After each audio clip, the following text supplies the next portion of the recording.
There is only one Everglades in the world, and it is dying. Recognized worldwide as a unique and treasured landscape, the Everglades is a one-of-a-kind network of natural resources, dubbed the quote-unquote River of Grass. Without the Everglades as a buffer to hurricanes and as a source of drinking water, it is the people living in South Florida who risk becoming the endangered species. Time is ticking, and the time is tacked now rather than later. Why should you care about the Everglades, you might ask? Well, it is the primary source of drinking water for over 7 million people, which is a third of Florida's whole population. It is also the cornerstone of the regional economy, supporting tourism, outdoor recreation, and the agricultural industry. The Everglades is a small piece to the Sunshine State's even bigger puzzle.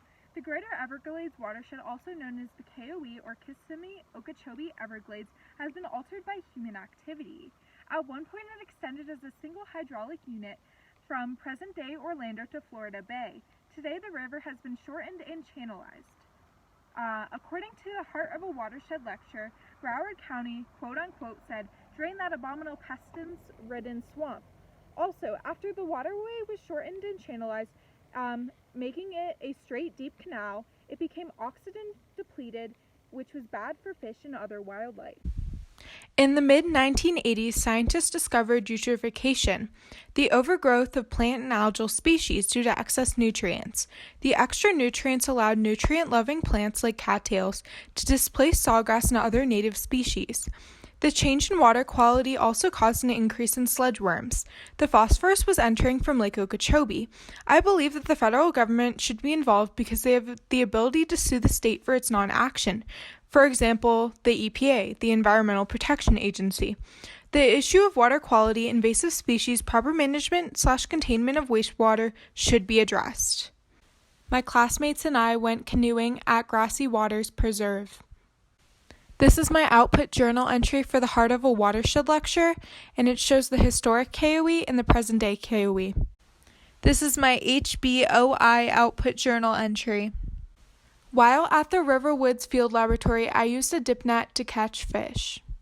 At Harbor Branch, I used a viewer to measure seagrass abundance and diversity. According to the Heart of a Watershed lecture, for every $1 invested in Everglades restoration, $4 are generated in economic benefits. Money spent on restoring the Everglades will boost Florida's economy and create hundreds of thousands of jobs. Congress estimated in 2014 that it would cost $16.4 billion. According to NBC News, the government can no longer estimate how much it will cost or how long it will take. Clearly, it isn't cheap, and a successful outcome is not guaranteed. In the next 100 years, the Everglades will face developmental problems. An increasing population requires more land, causing habitat destruction, nutrient pollution, which will lead to contamination of freshwater resources, invasive species. It only takes 2 non-native species to wreak havoc on an ecosystem, sea level rise, which will cause saltwater encroachment into freshwater marshes, which will lead to a rapid retreat of coastal marshes, climate change, which will cause stronger and more frequent hurricanes. This is an overview of all the skills that I gained at every location during the H2O to Go program. This week-long program at FAU has allowed me to earn college credit as a dual enrollment student, will help me with my future career goals in environmental policy, and has helped me make connections and lifelong friends.